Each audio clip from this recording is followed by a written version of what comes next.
कहते हैं इंडिया का एक छोटा सा राज्य बिहार मेहनती लोगों की है, जहां पर दिल टूटने पर लोग आईएएस और आईपीएस बन जाते हैं। और स्वाति यानी स्वाति वर्मा में ये सारे गुण मौजूद हैं। लोग उसकी सीरियस लुक को देखकर कहते, अबे ओए बिहार से हो क्या।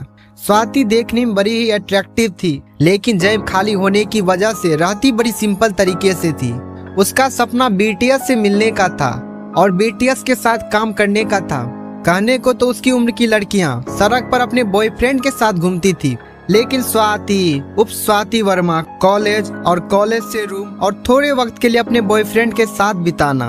कहने को तो उसका बॉयफ्रेंड काफी गरीब था, ना तो उसके पास कोई बाइक था, लेकिन स्वाति सड़क पर जाते अकेले लड़के को देखकर यह जरूर सोचती थी, एक दिन सूर्या भी मुझे ऐसे ही अपने बाइक पर घुमाएगा और जब मैं काला चश्मा लगाकर बैठूंगी तो सारे बिहारियों का दिल हम दोनों को देखकर जलेगा। स्वाति यह सोचते हुए अपने बर्नल का क्रीम को दबा दी। जैसे ही उसने क्रीम को दबाया वैसे ही क्रीम बाहर आ गया। अभी वही क्या कर रही है, दबाने को कोई गेंद है क्या जो इसे दबा रही है। ब्यूटी पार्लर के मालकिन ने उसे फटकार लगाते हुए कहा और उसके सर पर एक थप्पड़ लगा दी। स्वाति ने अपना सिर को बचाते हुए कहा, I am so sorry ma'am. वह बिहार के पटना जिले में एक छोटे से ब्यूटी पार्लर में काम करती थी। उसके दुकान का नाम परी ब्यूटी पार्लर था। उसके मालकिन का नाम परी था। स्वाति यहाँ 5 साल से पार्ट टाइम जॉब करती है और सोचती है एक दिन मैं भी बीटीएस के साथ मिलूंगी और उनके साथ काम करूंगी, लेकिन वह कर भी क्या सकती है। उसके फैमिली तो काफी गरीब हैं। उसके पिता अपाहिज हैं और उसका एक छोटा सा भाई भी है और माँ किसी मेले के दरमियान बिछड़ गई थी। उसके बाद स्वाति ने अपने घर, पिता और भाई बहन की देखभाल की, जो कि उसकी माँ आज तक नहीं मिली और खुद भी कॉलेज में पढ़ा करती है। उसे और कहीं अच्छी जगह सैलरी ना मिलने की वजह से वो यहाँ अटक गई है। अबे ओए स्वाति, इसके पैसे तेरे बाप भरेंगे। कटेगा तेरे सैलरी से कटेगा सारे पैसे। परी ने अपने दांत को पीसते हुए कहा। गुस्सा उसकी नाकों पर साफ झलक रहा था। स्वाति घबराते हुए ऑनर से पूछी, मैम सैलरी से क्यों कटेगा। I am so sorry ma'am, आगे से ये गलती नहीं होगा। लेकिन उसकी ऑनर परी मानने को तैयार ही नहीं थी। परी चाहती थी स्वाति के सर पर एक और थप्पड़ मारे, लेकिन उससे पहले ही दुकान का फोन बजने लगता है। फोन की घंटी बजते ही स्वाति को वहां से जाने का मौका मिल गया। स्वाति भागते हुए फोन को उठाने चली गई। हेलो मैम, मैं परी ब्यूटी पार्लर से बोल रही हूँ। क्या काम था मैम, बोलिए। यह उसकी बार बार रिपीट किया जाने वाला लाइन थी। जैसे ही स्वाति ने यह बात कही, उधर से एक छोटी सी आवाज आई, मैं राज महेश्वरी होटल के कमरा नंबर 404 से बोल रही हूँ, एक छोटा सा ऑर्डर है। वह एक लड़की की आवाज थी और जैसे ही स्वाति ने वह आवाज सुनी, पता नहीं उसे वह आवाज क्यों जाने पहचाने लग रही थी। जी मैम, बताइए आपका क्या ऑर्डर था। हाँ तो लिखो, एक मेकअप की क्रीम और एक लीची फ्लेवर। यह बात सुनते ही स्वाति घबरा गई थी, क्योंकि इतने साल ब्यूटी पार्लर में काम करने के बाद भी उसे इन सभी चीजों का नाम सुनकर शर्म आ जाती थी। हेलो, लिखी कि नहीं लिखी। उस लड़की ने फिर से स्वाति से पूछा। जी मैम, लिख लिया। स्वाति खिलखिलाकर हंसते हुए कही, लिख लिया तो जल्दी लेके आना। उस लड़की ने स्वाति से कहा। उस लड़की की बात सुन स्वाति को न जाने ऐसा क्यों लग रहा था कि वह काफी बहुत ही अमीर घर से थी। जी मैम, लेकिन बाहर तो बारिश हो रही है ना, स्वाति ने बाहर देखकर कहा, क्योंकि बाहर में बहुत तेज बरसात हो रही थी और दुकान के बाहर भी पानी भर गया था और उसके दुकान का जो बोर्ड है वह भी तेज हवा की वजह से नीचे गिर गया था। स्वाति को लगा कि वह तेज बारिश में एकदम से तो नहीं निकल सकती है, तो स्वाति ने उस लड़की से कहा, मैम मैं ऑर्डर तो ले आऊंगी लेकिन थोड़ा टाइम लग जाएगा। अब इससे आगे वह कुछ बोल पाती। तुमको पता भी है तुम किसे मना कर रही हो। ओम प्रकाश मल्होत्रा की बेटी को तुम मना कर रही हो। मुझे पता है कि बाहर बारिश हो रही है, लेकिन सारा सामान लेकर जल्दी आओ और लेट नहीं होना चाहिए, समझी। अब इससे पहले स्वाति कुछ आगे बोल पाती, उस लड़की ने फोन काट दी। उधर से स्वाति के ब्यूटी पार्लर का ऑनर उसे घूर के देखे जा रही थी। स्वाति के हाथ में पेन और पेपर देखकर ही वह समझ गई थी कि कोई ऑर्डर आया था। आज वैसे ही इतनी बरसात होने की वजह से दुकान पर 1-2 ही कस्टमर आए थे।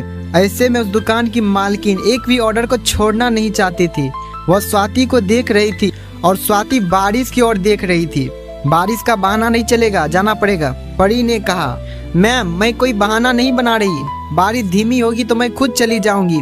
अभी आप खुद ही देखिए मैम, बाहर कितनी तेज बारिश हो रही है। वह पता नहीं मिस्टर मल्होत्रा की बेटी कुछ ज्यादा ही जल्दी में थी। मैं साइकिल से तो इतनी जल्दी नहीं पहुंच पाऊंगी। स्वाति ने उनकी ओर देखते हुए कहा। क्या बोली, मिस्टर ओम प्रकाश मल्होत्रा की बेटी, तुम मेरी दुकान बंद करवाओगी क्या। अभी के अभी निकल उनका ऑर्डर लेकर, वह हमारी बहुत पुरानी कस्टमर है, परी ने कहा। स्वाति ने कहा ही था पर कुछ नहीं चलेगा, तू मेरी स्कूटरी ले जा।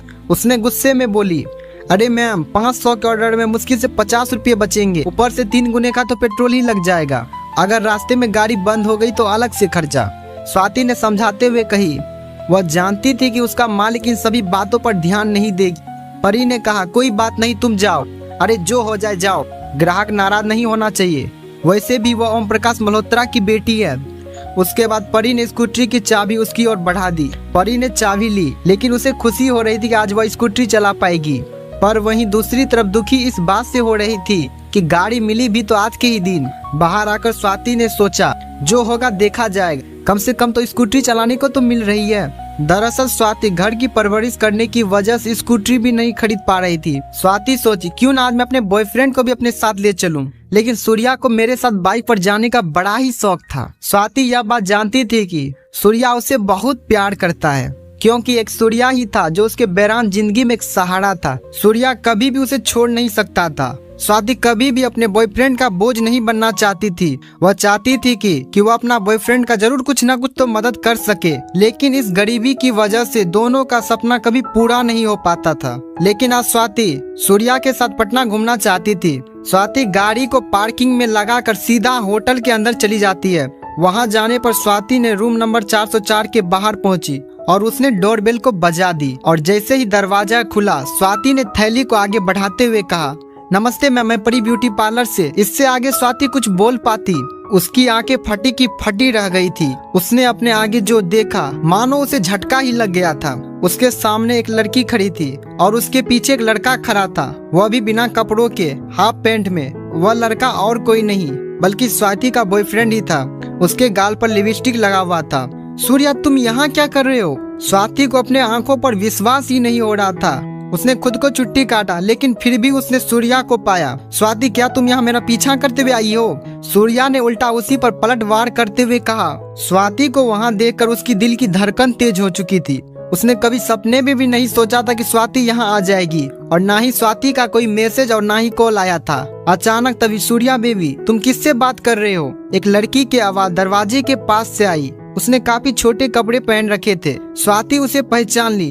अबे रोहिणी की बच्ची, तुम्हारी हिम्मत कैसे भी सूर्या के साथ ये सब करने की? स्वाति ने जैसे ही रोहिणी को देखी तो मानो उसके तन बदन में आग सी लग गई हो। रोहिणी, सूर्या और स्वाति तीनों एक ही कॉलेज में पढ़ते थे और रोहिणी के पिता कॉलेज के टीचर थे। स्वाति ने सूर्या को पहले ही रोहिणी से दूर रहने के लिए बोली थी, लेकिन सूर्या हर वक्त यह बात कहकर टाल दिया करता था कि रोहिणी के पिता ने उसके पढ़ाई में मदद करने के लिए कहा है। लेकिन आज यह सब देखकर उसके पैरों तले जमीन खिसक गई। इससे आगे स्वाति कुछ बोलती, लेकिन स्वाति रोहिणी को जैसे मारने के लिए आगे बढ़ती है। तभी सूर्या बोलता, रुक जाओ। सूर्या ने स्वाति के सीने पर हाथ रखते हुए कहा। इतने में स्वाति लंबी सांस लेते हुए शांत हो गई, लेकिन अब सूर्या के पास भी छुपाने के लिए कुछ नहीं था। इसीलिए सूर्या ने स्वाति से कहा, स्वाति, आज से तुम्हारा और मेरा ब्रेकअप। स्वाति को यह बात सुनकर सबसे बड़ा धक्का लग गया। उसकी आंखें नम हो गई। स्वाति को उसके बातों पर विश्वास नहीं हो रहा था। उसने सूर्या की ओर देखा और बोला, सूर्या, हम पिछले 1 साल से साथ में हैं। तुम हो कि मुझसे ब्रेकअप करना चाहते हो? अरे मैं तो तुम्हारे साथ बीटीएस से मिलना चाहती थी और बीटीएस की तरह बनकर तुम्हारा भी नाम रोशन करना चाहती थी। सूर्या बोला, बस कर, रहने दे भी इन सब बातों को। सपने में भी कभी तूने देखा है बीटीएस को? और बातें करती है बीटीएस से मिलने की। दिन भर बीटीएस करती रहती हो। मिलना तो दूर की बात, बीटीएस के साथ काम कैसे करोगी? माना कि तुम स्टेट के टॉप 10 डांसर में से हो, लेकिन बीटीएस से मिलना सपना में भी पॉसिबल नहीं है। तुम्हारे पास पैसे तो है नहीं, और वह तुम्हारे लंगड़े बाप। सारा खर्चा मुझे ही उठाना पड़ेगा। लोग हम पर हंसेंगे स्वाति। मेरी जिंदगी गधों की तरह हो जाएगी। और उस बीटीएस से नफरत है मुझे, नफरत। तुम मुझे फंसाई हो, इसीलिए मैंने रोहिणी से मैच कर लिया। और इसकी फैमिली भी स्टेबल और मैं सेल्फ इंडिपेंडेंट हूँ। आज से रोहिणी मेरी जीएफ है। रोहिणी ने पूछा, अच्छा यह है तेरी बीटीएस वाली जीएफ? उसके बाद दोनों ने रूम बंद कर लिया। स्वाति के पास अब बोलने के लिए कुछ भी नहीं बचा था। वह वहाँ से निकल गई और बाहर में अपने स्कूटरी के पास आकर जोर जोर से रोने लगी। उसका प्यार नहीं बल्कि उसकी पूरी जिंदगी बर्बाद हो गई थी। आसमान में तेज बिजली चमक रही थी। बरसात की वजह से उसके आंसू का पता नहीं चला, लेकिन वह बहुत जोर जोर से रो रही थी। लेकिन वह दुखी इस बात से थी कि वह बहुत गरीब थी। स्वाति यह बात सोचकर अपने दिल को दिलासा दे रही थी। अच्छा हुआ कि सूर्या की नीयत मुझे पता चल गया और गरीब होने की वजह से उसका साथ सभी ने छोड़ दिया था। स्वाति कब से कोशिश कर रही थी कि उसे एक अच्छा काम मिले और वह बीटीएस से मिल सके, बीटीएस जितना बड़ा आदमी बन सके, लेकिन उसके इस सपना में उसका मदद कोई भी नहीं कर रहा था और उसका साथ देने वाली साथी ने भी आज उसका साथ छोड़ दिया। और वो आसमान की ओर देखते हुए कहा, हे भगवान, जब मुझे इतना गरीब ही बनाया था तो मुझे क्यों इस पृथ्वी पर भेजा और क्यों दिखाया मुझे बीटीएस से मिलने का सपना। एक ही तो सपना था मेरा बीटीएस से मिलने का, वो भी पूरा नहीं हो पाएगा। आखिर क्यों भगवान क्यों। इससे आगे स्वाति कुछ बोल पाती, तभी उसके मोबाइल पर एक मैसेज आता है जिसे पढ़ने के बाद मानो उसकी हंसी नहीं रुक रही थी और वह जोर जोर से उछलने लगी। स्वाति के मां की रिसर्च और निर्णय के अनुसार वर्मा परिवार की बेटी उर्फ स्वाति वर्मा जिम्मेदारी और संस्कार का परीक्षा पास कर ली है। स्वाति वर्मा अब अपना पूरा सपना पूरा कर सकती है और उसे बीटीएस से मिलने का मौका दिया जाता है। यह मैसेज उसके परिवार में बिछड़े हुए माँ की तरफ से था। अब स्वाति सोचती है जिसे वह प्यार समझ रही थी वह तो प्यार नहीं थी, वह बस एक रुकावट थी। उसका असली सपना तो बीटीएस से मिलना था। उसके मोबाइल पर यह मैसेज आया था कि आपको बीटीएस के कॉन्टेस्ट में सिलेक्ट किया जाता है और आप बीटीएस के लिए अप्लाई कर सकते हैं और आपको मौका दिया जाता है बीटीएस के साथ काम करने का और आपके अकाउंट में 5 करोड़ रुपए भेज दिए गए हैं। आखिर यह कैसा मैसेज था? आखिर कौन थी स्वाति? क्या थी उसकी असलियत और उसे कैसे रातों रात इतना बड़ा मौका मिल गया? आपको क्या लगता है आखिर कौन थी स्वाति और क्या थी उसकी असलियत? स्वाति ने उस मैसेज को पढ़कर खत्म किया। स्वाति ने थोड़ी देर की खुशी मनाने के बाद याद किया कि वो असल में गरीब नहीं थी। असल में उसके परिवार ने उसे एक परीक्षा में डाल रखा था जिसका नाम था गरीबी और संस्कार का परीक्षा। इस परीक्षा के अनुसार स्वाति को पर्सनली बीटीएस से मिलने का मौका और उसके जमीन जायदाद पर तभी हक मिलने वाला था जब वह इस परीक्षा को पास कर लेती है। अचानक उसे एहसास हुआ कि वह गरीब नहीं थी बल्कि गरीब और आम लोगों की जिंदगी की स्ट्रगल को समझने की कोशिश कर रही थी। हालांकि परीक्षा देते देते उसके 10 वर्ष बीत गए थे, इसलिए उसे एहसास होने लगा था वह कभी भी इस परीक्षा को पास ही नहीं कर पाएगी और हमेशा हमेशा के लिए गरीब ही रह जाएगी। अच्छा हुआ चला गया सूर्या, अब मिलना कभी तब बताऊंगी। स्वाति ने होटल की तरफ देखते हुए कहा और अपना पैर पानी में ही पटक दी। वह सूर्या को कोस रही थी और उसने अपनी स्कूटी उठाई और फिर परी ब्यूटी पार्लर की ओर जाने लगी। अगले दिन जब वह उठी तो नहा धोकर और मैरून कलर की ड्रेस पहनकर पूजा किया। शहर के सबसे बड़े बैंक रॉयल क्राउन बैंक में पहुंच गई।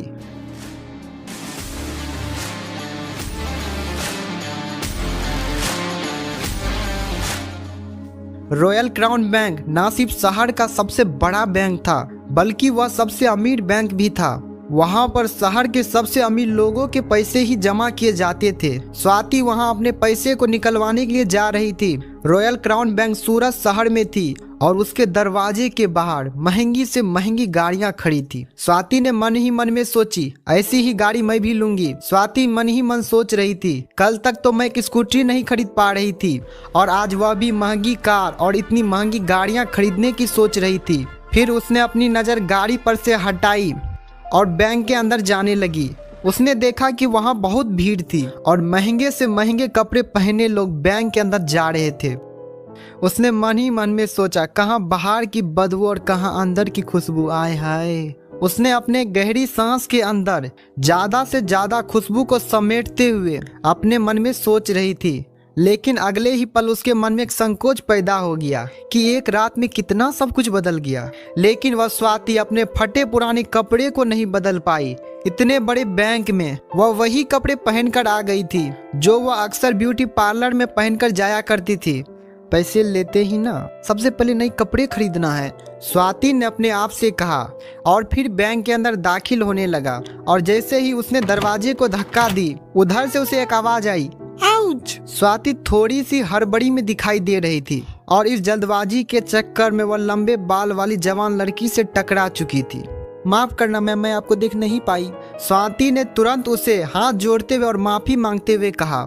उस लड़की ने इतने अच्छे कपड़े पहन रखे थे जिसे देखकर ही लग रहा था कि वह किसी अमीर घराने की लड़की थी, इसलिए सॉरी बोलते वक्त ना चाहते हुए भी स्वाति के हाथ उसके सामने जुड़ गए थे। लेकिन जब उस लड़की ने स्वाति के कपड़े और हुलियों को देखा तो उसने अपनी नाक और भौहें सिकोड़ ली। वह लगभग हर रोज इस बैंक में आया और जाया करती थी, लेकिन उसने आज तक इस बैंक के अंदर स्वाति जैसे फटीचर आदमी को नहीं देखी थी। उसने गुस्से भरी नजरों से स्वाति की ओर देखते हुए बोली, क्यों नहीं देख पाए?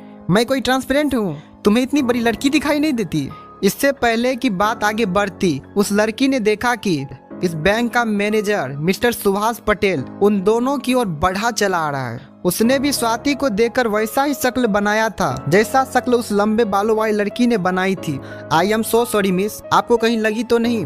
मिस्टर सुभाष पटेल ने उस लड़की से पूछा, फिर घिन भरी नजरों से स्वाति की ओर देखने लगी। स्वाति टिमटिमाते आंखों से उन दोनों की ओर देखे जा रही थी। वह जानती थी कि उसने इतनी जोर से भी दरवाजा नहीं खोली जिससे चोट लग जाए, लेकिन उसे असल में मालूम नहीं था कि वे लोग उसे नहीं बल्कि उसके कपड़ों की ओर देख रहे थे। मिस्टर सुभाष पटेल ने स्वाति को ऊपर से नीचे की ओर देखा और ना जाने कि उसके मन में शक पैदा हो गया। क्या आप मुझे बता सकते हैं कि आप यहाँ किस काम से आए हैं? मिस्टर सुभाष पटेल ने बड़ी मुश्किल से अपने चेहरे पर मुस्कान लाते हुए कहा। वह उसका हुलिया देखकर ही समझ गया था कि वो यहाँ का कस्टमर तो नहीं थी। स्वाति ने अपने आप को संभालते हुए कहा, हाँ, वो मैं अपना पैसा निकलवाने आई थी। पैसा निकलवाने आए हैं? सुभाष ने उन्हीं की बात को दोहराते हुए कहा। वैसे वह स्वाति की बात पर जोर से हंसना चाहता था, लेकिन उसने अपने आप को थोड़ा सा काबू में कर लिया था। स्वाति की बात सुन सुभाष को लग रहा था कि वह कोई पागल थी जो यहाँ जबरदस्ती घुसी चली आ रही थी।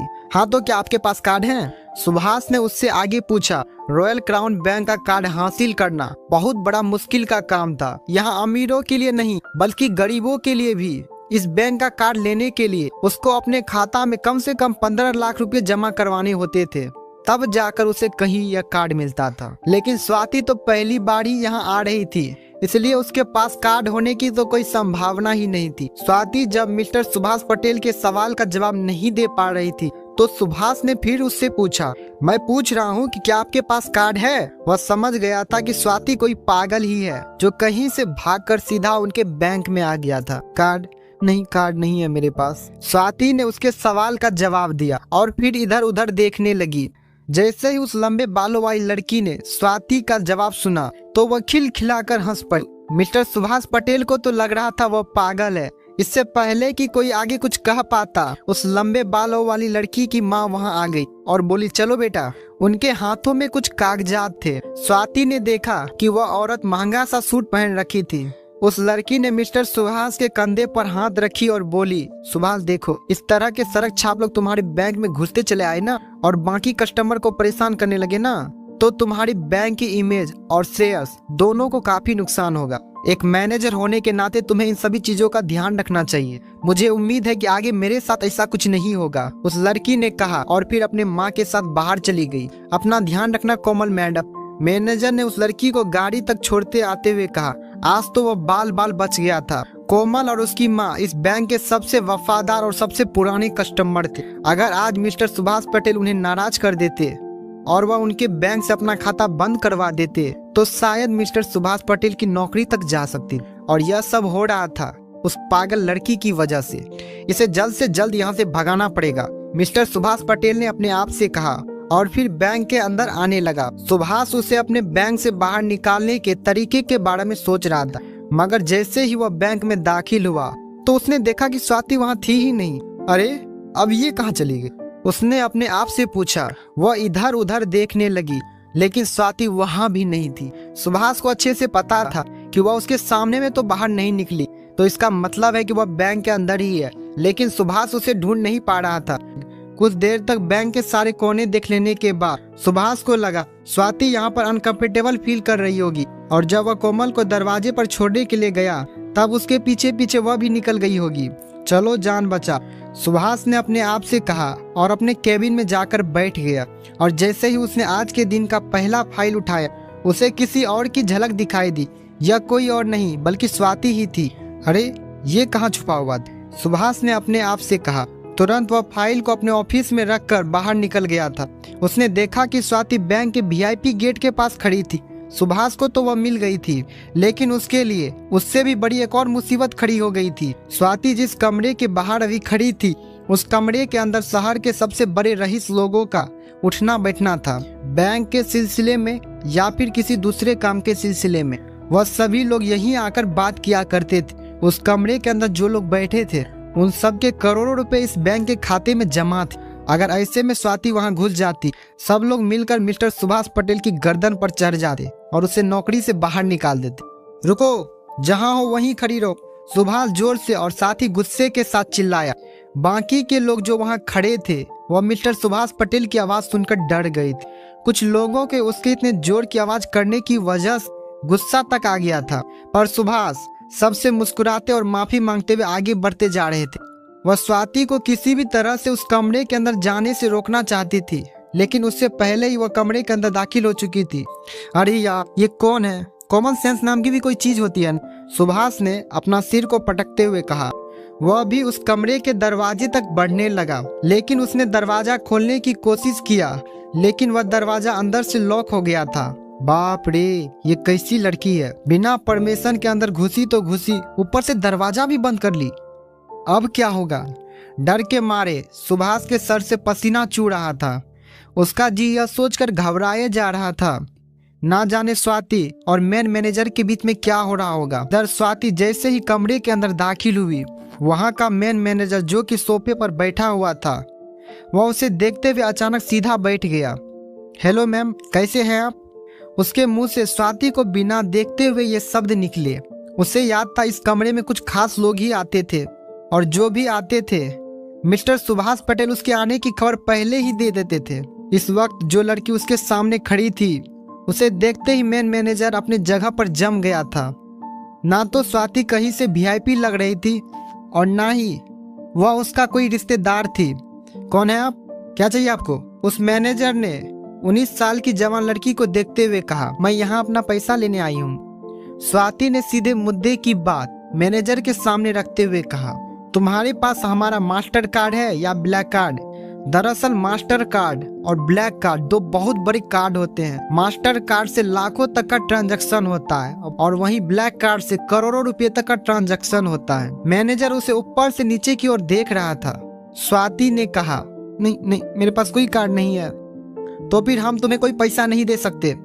चलो दरवाजा खुला, सीधा बाहर निकलो, मैनेजर ने कहा और फिर सोफे पर से उठ गया। नहीं, मैं अपना पैसा लिए बिना नहीं जाऊंगी यहाँ से। स्वाति भी जिद पर अड़ गई थी। बोले ना, बिना कार्ड वाले को पैसा नहीं मिलता है। वो भी पैसा होगा तब तो मिलेगा ना। मैनेजर ने उसके करीब आते हुए कहा।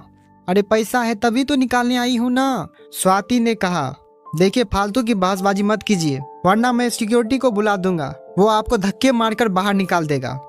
स्वाति यह बात सुनकर काफी घबरा गई थी। स्वाति को यह बात सुनकर काफी बुरा लगा, वह अपसेट हो गई थी। मैनेजर के चेहरे का गुस्सा स्वाति को साफ नजर आ रहा था, लेकिन ऐसा भी नहीं था कि स्वाति झूठ बोल रही थी। भले ही स्वाति के पास कार्ड नहीं था और ना ही उसके पास कोई पैसे थे, और इसका मतलब ये नहीं था कि वे लोग उससे ऐसे बात करें। जैसे जैसे मैनेजर उसकी ओर बढ़ता चला जा रहा था, वैसे वैसे स्वाति डरती चली जा रही थी। मैनेजर को लग रहा है स्वाति कोई पागल या सनकी लड़की है। वह उसे धक्का मारकर बाहर निकालने के लिए आगे बढ़ ही रहा था। तभी स्वाति के दिमाग में एक आइडिया आया। सर, मैं यहाँ अपना फिंगरप्रिंट यूज करना चाहती हूँ। फिंगरप्रिंट? कौन सा फिंगरप्रिंट? मैनेजर ने चौंकते हुए पूछा। अरे आपने कहा ना कि आपको कार्ड चाहिए। मेरे पास कार्ड नहीं है, लेकिन बायोमेट्रिक डेटा तो आप मैच कर सकते हैं ना, और मुझे मालूम है कि आपके यहाँ फिंगरप्रिंट से भी पैसा निकलते हैं। यह कहते हुए स्वाति राहत की सांस ली और थोड़ी शांत हो गई। लेकिन मैनेजर को यह बात समझ में नहीं आ रहा था कि स्वाति को इतना जानकारी मिला कहाँ से। तुम फिंगरप्रिंट यूज करना चाहती हो? मैनेजर ने स्वाति को घूरते हुए कहा। स्वाति के शक्ल को देखकर मैनेजर कंफ्यूज हो गया था, लेकिन मैनेजर ने सोचा, चलो ठीक है, तुम्हें एक चांस देते हैं। और उसने अपना फिंगरप्रिंट वाला मशीन को लाया और उसने स्वाति को उस पर अपना उंगली रखने के लिए कहा। स्वाति ने अपना उंगली तो उस पर रख दिया, लेकिन उसका बायोमेट्रिक डेटा मैच नहीं हुआ और स्वाति ना जाने अपना पर्स में से क्या निकालने लगी। मैनेजर को लगा वह कोई चाकू निकाल रही है। रॉयल क्राउन बैंक का मेन मैनेजर ने पुलिस को कॉल कर दिया है। स्वाति मन ही मन सोचने लगी, यार मैं कितनी पागल थी, मैं तो इतनी हड़बड़ी में अंदर घुसी तो चली आई, लेकिन अब क्या होगा मेरे साथ। स्वाति मन ही मन सोच रही थी। उसके सर और बदन से पसीना बह रहा था। वह मन ही मन सोचने लगी, हे भगवान, ऐसा मेरे ही साथ क्यों होता है। मेरी बात पर कोई बिलीव क्यों नहीं कर रहा? भगवान, आखिर इन लोगों ने मुझे जेल भेज दिया तो मैं कैसे मिलूंगी बीटीएस से? महादेव, आप कितनी और मेरी परीक्षा लोगे? बस कीजिए अब मेरे फैमिली ने भी मेरा साथ छोड़ ही दिया। स्वाति मन ही मन में खुद को कोस रही थी। आखिर स्वाति कर भी क्या सकती थी? इस गरीबी ने उसके बेरान जिंदगी को पूरी तरीके से तोड़ दिया था। आइए अब इससे आगे देखते हैं क्या होता है। स्वाति की माँ मिस हेमानी वर्मा ने उसके मोबाइल पर एक मैसेज भिजवाई थी। कल रात को ही जब वह होटल नंबर 404 से बाहर निकलकर रो रही थी, तभी जो मैसेज आया था उसी पर उसकी माँ ने कोई नंबर भेजी थी। स्वाति को जैसे ही यह बात याद आई, स्वाति ने कहा, हेलो सर, आपने तो पुलिस को कॉल कर ही दिया है, लेकिन उससे पहले आप यह मैसेज भी पढ़ लीजिए। स्वाति ने एक छोटा सा कीपैड मोबाइल मैनेजर की ओर बढ़ाते हुए कहा। यह बोलते ही स्वाति के चेहरे पर एक क्यूट सी स्माइल आ गई थी। बैंक का मेन मैनेजर बोला, क्या तुम मुझे पागल समझ रही हो? वैसे क्या मैसेज है इस मोबाइल में?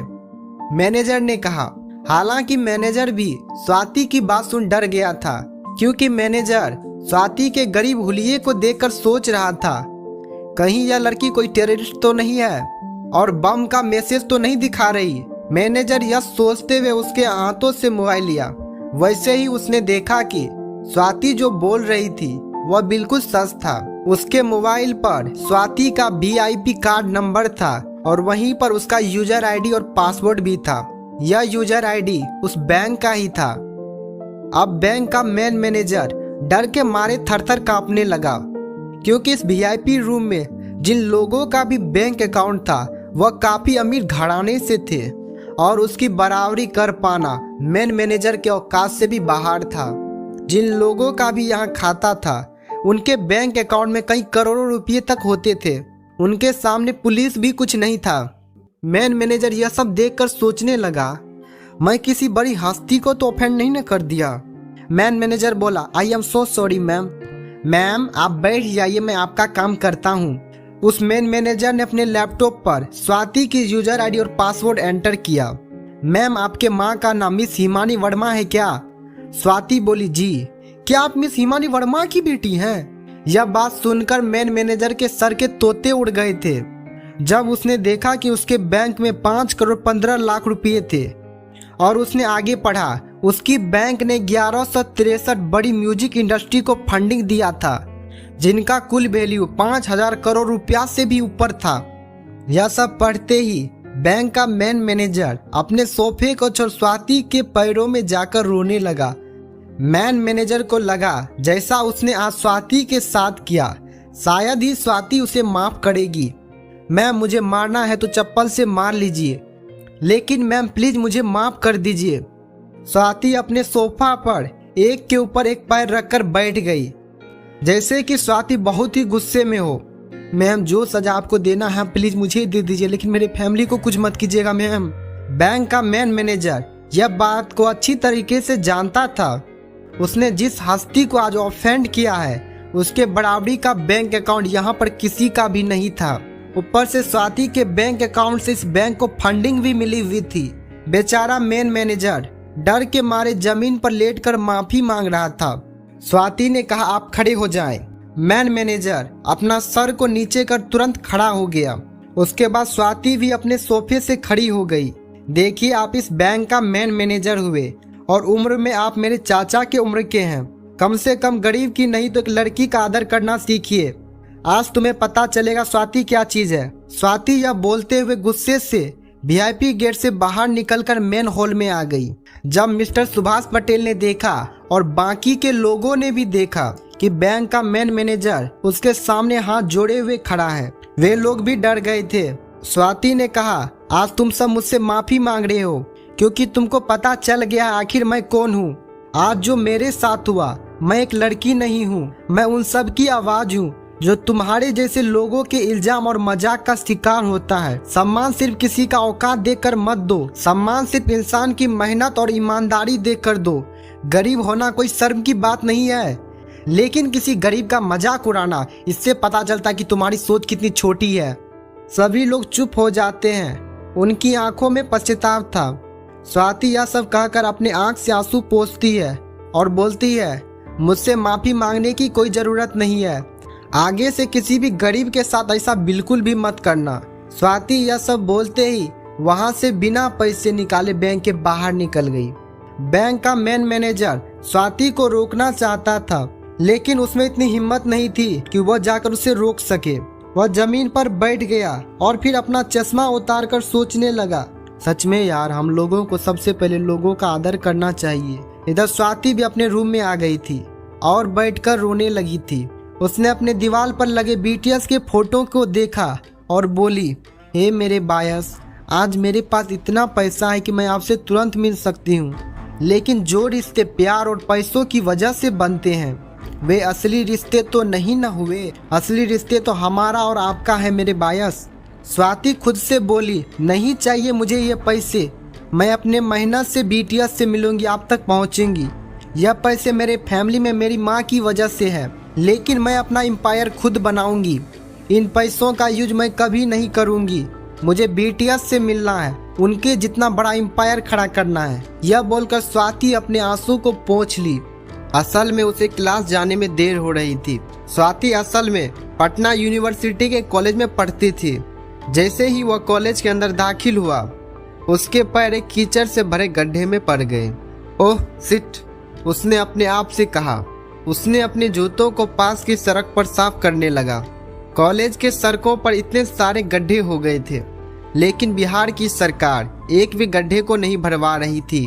उसने जैसे तैसे अपने जूते को तो साफ कर ली, लेकिन उसके कपड़े पर कीचड़ पड़ गए थे। वह उसे साफ नहीं कर पा रही थी। इतने में क्लास की घंटी बज गई। वह भागती हुई क्लास में पहुंची। वह दरवाजे के बाहर से ही देखी कि मिस्टर विद्यानंद शर्मा पोडियम पर आ गए थे और उन्होंने आज के लेक्चर की शुरुआत भी कर चुके थे। जैसे ही उनकी नजर बाहर खड़े स्वाति पर पड़ी, उनकी आंखें निराशा से भर आई। इधर स्वाति का सिर भी शर्म से झुक गया था। यहाँ कॉलेज में जितने भी प्रोफेसर थे, उनमें से मिस्टर विद्यानंद शर्मा को स्वाति सबसे ज्यादा पसंद करती थी, क्योंकि बाकी प्रोफेसर यह बात जानते थे कि स्वाति पढ़ाई के साथ जॉब भी करती है, इसलिए उसका ध्यान पढ़ाई में नहीं था। इसलिए मिस्टर विद्यानंद शर्मा भी स्वाति के ऊपर ज्यादा ध्यान नहीं देते थे। कुछ लोग तो पूरी क्लास के सामने स्वाति का मजाक भी उड़ाते थे, लेकिन सिर्फ मिस्टर विद्यानंद शर्मा ही एक ऐसे प्रोफेसर थे जो उसके साथ बराबरी का व्यवहार करते थे। स्वाति बिना कुछ कहे वैसे ही अपना सर झुकाए क्लास में दाखिल हो गई। जैसे ही उसके पैर क्लास में पड़े, सभी लोग उसकी ओर देखने लगे। अबे ये फटीचर कब से लेट आने लगी? अबे यार, इसके कपड़े तो देख कितने गंदी हैं। क्लास में तो कम से कम अच्छी कपड़े पहन कर आया कर यार। दूसरी लड़की ने बोली, अरे कहाँ से पहन के आता, कपड़े के लिए पैसे तो है नहीं इसके पास, एक ही कपड़ा है इसके पास, बहुत है इसके लिए। क्लास में बैठे सभी लड़के और लड़कियां उनका मजाक उड़ाने लगी। हर कोई उसके ऊपर कुछ ना कुछ तो कहे जा रही थी। ऐसा नहीं था कि स्वाति आज यह पहली बार सुन रही थी। इस तरह की बेइज्जती का सामना वह रोज करती थी। रोज उसे ऐसी बातें सुनकर बुरा भी लगता था। आज भी वह अपना सर नीचे तो झुका ली थी, लेकिन आज उसके चेहरे पर एक मुस्कान थी, क्योंकि लोगों को पता नहीं था कि स्वाति कितनी बड़ी हस्ती है। सभी क्लास में काफी शोर होने लगा। जैसे ही क्लास में बैठे बच्चों का शोर काफी बढ़ने लगा, उधर से मिस्टर विद्यानंद शर्मा ने कहा, चुप हो जाओ। सभी लोग शांत होकर उनकी बात सुनने लगे। तब तक स्वाति भी अपने कुर्सी पर जाकर बैठ गई थी। मिस्टर विद्यानंद शर्मा जी ने फिर से पढ़ाना शुरू किया और पढ़ाते पढ़ाते ना जाने क्यों मिस्टर विद्यानंद शर्मा की नजर बार बार स्वाति पे जा रही थी। स्वाति को यह बात समझ में नहीं आ रहा था कि मिस्टर विद्यानंद शर्मा ऐसा जानबूझकर कर रहे थे। उनकी आंखों को देखकर ऐसा लग रहा था कि उनकी आंखों में स्वाति के लिए ढेर सारा गुस्सा भरा हुआ था। थोड़ी ही देर में मिस्टर विद्यानंद शर्मा की क्लास खत्म हो गई और वह बाहर चले गए। जैसे ही वह बाहर गए, पीछे वाले दरवाजे से एक आवाज आई, सूर्या। जैसे ही वह आवाज सबकी कानों में पड़ी, सब लोग क्लास के पीछे वाले दरवाजे की ओर देखने लगे। वहां कोई और नहीं बल्कि सूर्या की नई गर्लफ्रेंड रोहिणी खड़ी थी। यह लोग रोहिणी को अच्छी तरह से जानते थे। रोहिणी धीरे धीरे क्लास के पीछे से आगे खिड़की के पास बैठे सूर्या के पास आई। वैसे ही सूर्या ने अपने हाथ को उसकी गर्दन पर रख दिया उधर रोहिणी भी उसके गर्दन पर रखे हाथ को चूम ली। यह नजारा देखते ही सभी की नजरें स्वाति पर जा टिकी। सबको अभी तक तो यही पता था कि सूर्या स्वाति की बॉयफ्रेंड थी। किसी को इस बात की खबर नहीं थी कि उन दोनों का ब्रेकअप हो गया था, वह भी उसके गरीब होने और बीटीएस के मिलने की सपने की वजह से। सूर्या को रोहिणी के साथ देखकर स्वाति के तन बदन में आग सी लग गई थी, लेकिन फिर भी वह शांत होकर अपनी जगह पर बैठी थी। लेकिन उसके अंदर एक तूफान मच रही थी। उसके आंखों में आंसू नहीं था, लेकिन दिल तोड़ने वाली तकलीफ उसके चेहरे से साफ जाहिर हो रही थी। सामने ही सूर्या किसी और लड़की के साथ हंस रहा था, जैसे कि उसको कोई परवाह ही नहीं हो। स्वाति के मन में जीन अप्पा की कहीं बातें गूंज रही थी। एक बार जीन अप्पा कंसर्ट में एक बात कही थी, जब लोग तुम्हें नीचा दिखाने की कोशिश करे तब उन्हें तुम बताओ कि तुम अकेले भी चमक सकते हो। दरअसल स्वाति अक्सर बीटीएस के कंसर्ट को देखा करती थी और उन्हीं से मोटिवेट होती थी। स्वाति अपने मन में सोचती है कि मैं इतनी कमजोर नहीं हूँ, किसी के जाने से मैं बिखर जाऊं। मुझे एक वजह चाहिए था और मुझे वह बीटीएस से मिलेगी। स्वाति मन में सोचती है, जीन अप्पा सही कहते हैं, मुझे सबसे पहले खुद से प्यार करना होगा। जो लोग मुझे छोड़ गए उसके लिए आंसू बहाना बेकार है। अरे बहन स्वाति, क्या हो रहा है ये सब? सूर्या रोहिणी के साथ ये कैसे? उसके एक दोस्त ने स्वाति से आकर कहा, होने देना यार, जो हो रहा है छोड़ना। स्वाति ने कहा उसका इस बारे में किसी से बात करने का कोई मन नहीं हो रहा था। अरे बहन स्वाति, तुझे पता है अभी तक उसके 5 बॉयफ्रेंड रह चुके हैं और सूर्या छठा लड़का है। स्वाति बोली, कोई बात नहीं बहन, सबकी अपनी अपनी लाइफ है। यह कहकर स्वाति सूर्या की तरफ देखने लगी। सूर्या की बाहों में रोहिणी इतरा रही थी।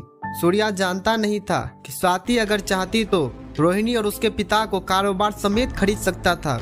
उधर जैसे ही सूर्या और रोहिणी की नजर भी स्वाति पर पड़ी तो वह जानबूझकर उसे छेड़ने के लिए उसके सामने से गुजरने लगे। स्वाति भी जानती थी कि वे लोग उसे जलाने के लिए वैसा कर रहे हैं, लेकिन स्वाति को खुद के लिए नहीं बल्कि सूर्या के लिए बुरा लग रहा था।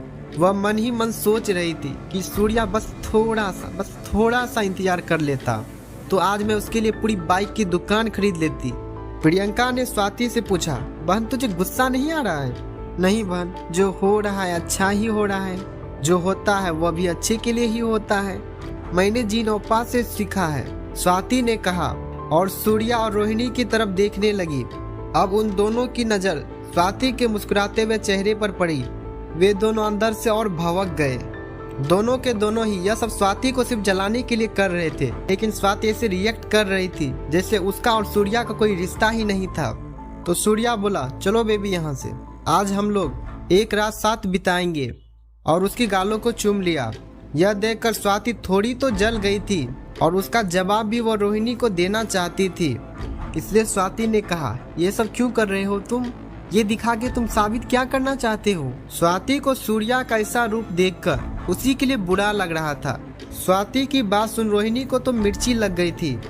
उसने अपने गुस्से से नाक को फुलाते हुए कहा, वही फटीचर, ज्यादा बकवास करने की जरूरत यहाँ नहीं है।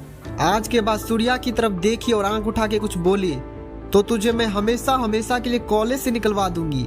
रहने दे बहन, उसकी कोई जरूरत नहीं पड़ेगी। मैं ना तो खराब चीज देखती हूँ ना ही उसके बारे में बात करती हूँ। जिस तरह आज स्वाति जवाब पे जवाब दे रही थी, प्रियंका को विश्वास ही नहीं हो रहा था यह उसका दोस्त स्वाति ही है।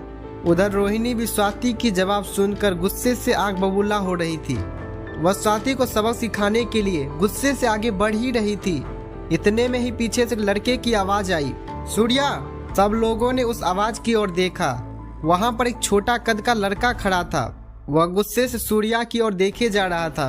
अब तुम हद से आगे बढ़ते जा रहे हो सूर्या भाई। स्वाति जैसी संस्कारी लड़की को छोड़कर तो इस एक नंबर के लफंगे लड़की के साथ पड़ा है। तुझे तो किसी कॉलेज के गड्ढे में जाकर डूब मरना चाहिए। कैलाश, ये क्या बोल रहे हो? जुबान संभाल अपनी। सूर्या कैलाश के मुंह से रोहिणी के बारे में बुरी बात सुनकर और स्वाति के बारे में अच्छा बात सुनकर बौखला गया था। जब सूर्या स्वाति के साथ था तो उसका कैलाश से भी काफी अच्छा दोस्ती था। कैलाश एक बहुत ही सुलझा हुआ लड़का था। जब भी सूर्या और स्वाति के बीच किसी बात को लेकर झगड़ा होता था तो सूर्या को समझाने के लिए स्वाति अक्सर कैलाश की मदद लेती थी। मैं जो कह रहा हूँ ना, उससे सूर्या भाई तुम्हें शर्म आना चाहिए। मैंने कभी नहीं सोचा था कि सूर्या भाई तुम ऐसे लड़के निकलोगे। स्वाति जैसी लड़की तुझे कभी नहीं मिलेगी।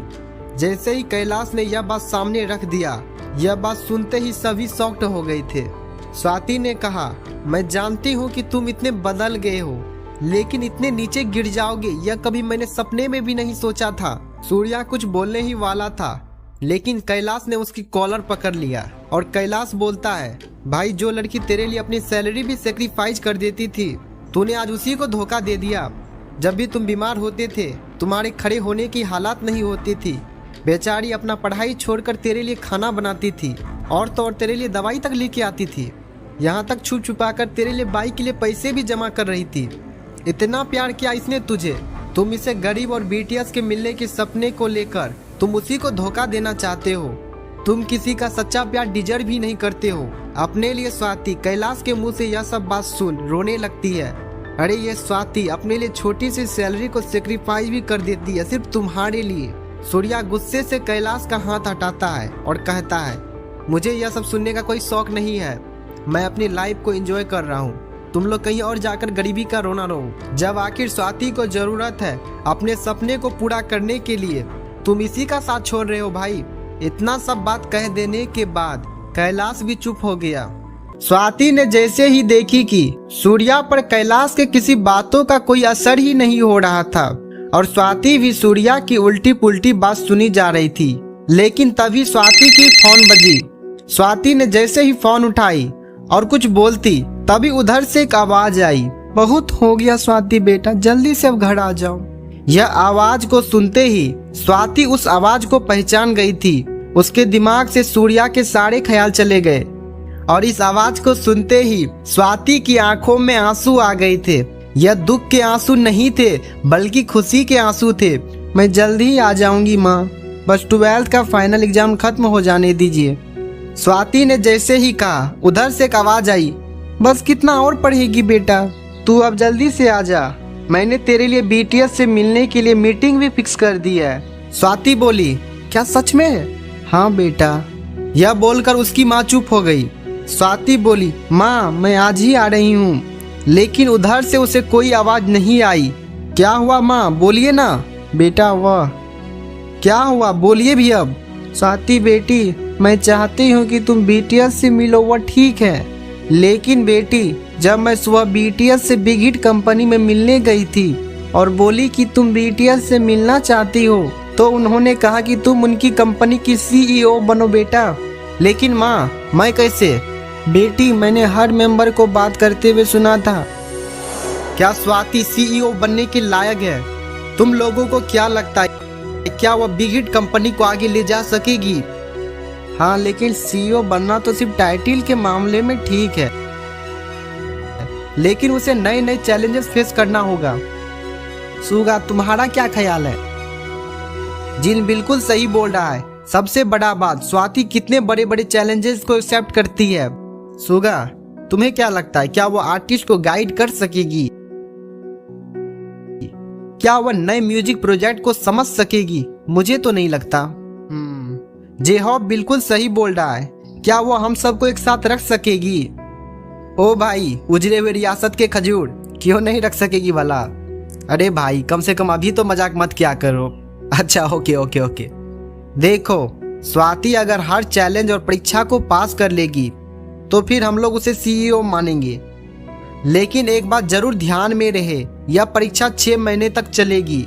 इसमें दुख तकलीफ का उसे सामना करना पड़ेगा, लेकिन हम कर भी क्या सकते हैं, हम लोग तो मजबूर हैं ना। ये बिल्कुल सही बोल रहा है। अब समझ गई स्वाति बेटा ये सारी बातें? जी माँ। अच्छा माँ, मैं आपसे क्लास के बाद बात करती हूँ। स्वाति और फिर स्वाति क्लास में आ गई। स्वाति तुम ठीक हो? कैलाश ने स्वाति के पास आकर कहा। उसे सच में स्वाति की चिंता हो रही थी।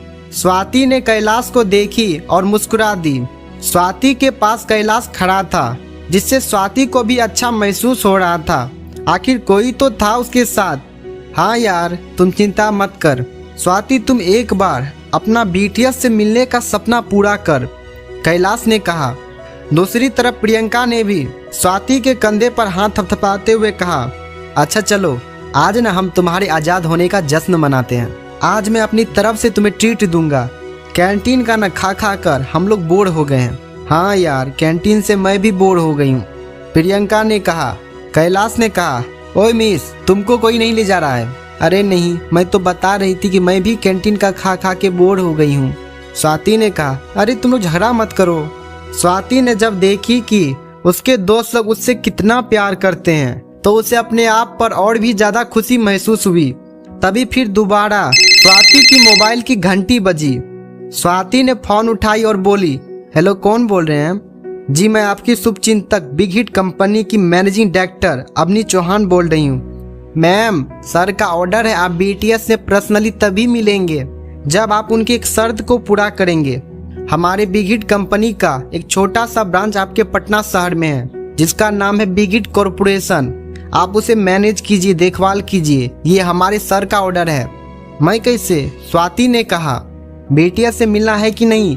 अवनी चौहान ने कहा। स्वाति ने कहा, जी जी मिलना है। तो फिर आपको यह सब करना ही पड़ेगा। परवर कुछ नहीं चलेगा, आपको जाना पड़ेगा। उसने फोन कट कर दिया। दूसरे दिन जब वह सुबह उठी तो काफी खुश थी और थोड़ी घबराई हुई थी। ऑफिस आवर शुरू होते ही स्वाति बिग हिट कॉरपोरेशन के ब्रांच में पहुंच गई। अचानक स्वाति को बिग हिट कॉरपोरेशन में देखकर वहां के एम्प्लॉयज शॉक्ड हो गए। अरे ये तो स्वाति है ना, स्टेट की टॉप 10 डांसर, लेकिन ये यहाँ क्या करेगी? अरे देखो देखो, ये तो स्वाति है ना, स्टेट की टॉप 10 डांसर, लेकिन ये यहाँ क्या कर रही है? अब गरीब लोग भी BTS से मिलेंगे? मुझे तो नहीं लगता। BTS के कॉन्सर्ट के लिए टिकट लेने आई होगी। अरे इसके लंगड़े बाप कहाँ से इतने पैसे लाएंगे? एक तरफ लोग स्वाति की मजाक उड़ा रहे थे, वहीं दूसरे तरफ स्वाति को देखकर कुछ लोग काफी खुश थे। स्वाति उन सभी को इग्नोर करते हुए बिग हिट कॉरपोरेशन के अंदर चली गई और सीधा केबिन के पास पहुंच गई। वहां पर खड़े सिक्योरिटी गार्ड ने उनसे पूछा, किससे मिलना है आपको? स्वाति ने कहा, जी वह अंदर जो मैम है ना, उनसे मिलना है। क्या आप स्वाति वर्मा है क्या? स्वाति ने कहा, जी। यह सुनते ही सिक्योरिटी गार्ड ने कहा, वेलकम मैम, और फूल के बुके उसके हाथ में थमा दिया। और फिर स्वाति केबिन के अंदर चली गई। वहां बैठी तानिया मल्होत्रा ने उसे देखी और खड़ी हो गई और बोली, स्वाति मैडम, आपको आने में कोई दिक्कत तो नहीं ना हुई? स्वाति और इस तानिया मल्होत्रा के मीटिंग को देखकर बाकी के एम्प्लॉयज काफी हैरान थे, क्योंकि स्वाति जैसे गरीब लड़की जिससे ठीक से कोई बात नहीं करता था और वहीं बिग हिट कॉरपोरेशन ब्रांच की मालकिन उसे मैडम बोल रही है और उससे अच्छे से बात कर रही है, ये भला कैसे? लोग यही सोच कर हैरान थे। मिस तानिया मल्होत्रा ने सभी को बाहर जाने की अनुमति दिया और स्वाति को कहा, स्वाति मैडम जी, मैं चाहती हूँ कि आप इस बिग हिट कॉरपोरेशन की ब्रांच को संभालें। मुझे ऊपर से ऑर्डर आया है और हाँ, ये आपके BTS से पर्सनली मिलने के लिए चैलेंज का ही एक हिस्सा है। मुझे उम्मीद है कि आप इस परीक्षा को पास कर लेंगी। मैं यहाँ 5 साल से अटकी हूँ, लेकिन आज तक BTS से नहीं मिल सकी। स्वाति ने कहा, मैम, अगर मुझे ये मौका मिलता है, मैं चाहूंगी कि आप भी मेरे साथ आएं। यह बात सुनते ही मिस तानिया मल्होत्रा काफी खुश हो गई थी, लेकिन तभी उसे याद आई, जब वह 5 साल से इस ब्रांच की बॉस है, उसके बावजूद भी वह BTS से नहीं मिल सकी, तो स्वाति कहाँ से मिल पाएगी? उसने अपने मन ही मन में ये सारी बातें सोचने लगी। लेकिन स्वाति ने कहा, उससे पहले मेरा एक शर्त है। इस कॉरपोरेशन का पैसा कहाँ जा रहा है और कहाँ से आ रहा है, यह सब कुछ मेरे अकॉर्डिंग और मेरे अंडर में होना चाहिए। मैं ये नहीं जानती हूँ कि आपके इस डिसीजन से यह बिग हिट कॉरपोरेशन बचेगा या डूबेगा, पर मैडम जी थोड़ा संभल के ही जो कीजिएगा। दरअसल स्वाति एक बिजनेस फैमिली से ही बिलोंग करती थी, लेकिन उसके फैमिली टूटने की वजह से उसकी हालात गरीबों से भी बदतर हो गई थी और वह गरीबी की जिंदगी जी रही थी। खैर, यह गरीबी स्वाति की जिंदगी की एक परीक्षा थी या फिर उसके परिवार की टूटने की कारण, इसकी चर्चा तो हम आगे की वीडियो में करेंगे। और स्वाति की असली आइडेंटिटी ना ही उसके कॉलेज में किसी दोस्तों को पता था और यही वजह था कि वह एक परी ब्यूटी पार्लर में काम करती थी और इस गरीबी में साथ देने वाला उसका बॉयफ्रेंड सूर्या भी धोखेबाज निकला। अचानक स्वाति को महसूस हुआ कि मेरे अंदर कुछ तो बदल गया है और अब मैं उन लोगों को जवाब दे सकती हूँ जो लोग मुझ पर हंसते आए थे, BTS कहकर मुझे छेड़ते आए थे। और दूसरी तरफ उसके कॉलेज के दोस्त लोग भी हैरान थे कि स्वाति बिना बताए सुबह के सुबह कहाँ गायब हो गई। आखिर क्या थी स्वाति की पूरी असलियत? जब वह इतनी अमीर ही थी तो फिर वह तुरंत बीटीएस से क्यों नहीं मिल लेती? या फिर क्या स्वाति सच में गरीब थी जिस वजह से वह बीटीएस से आज तक नहीं मिल पाई और गरीबों वाली जिंदगी जी रही है? आपको क्या लगता है, क्या होंगे इन सारे सवालों के जवाब? जानने के लिए देखिए गरीब और बीटीएस सीरियल को। और अगर आप भी बीटीएस के सच्चे आर्मी हैं तो यह वीडियो भेज दीजिए हर बीटीएस आर्मी को।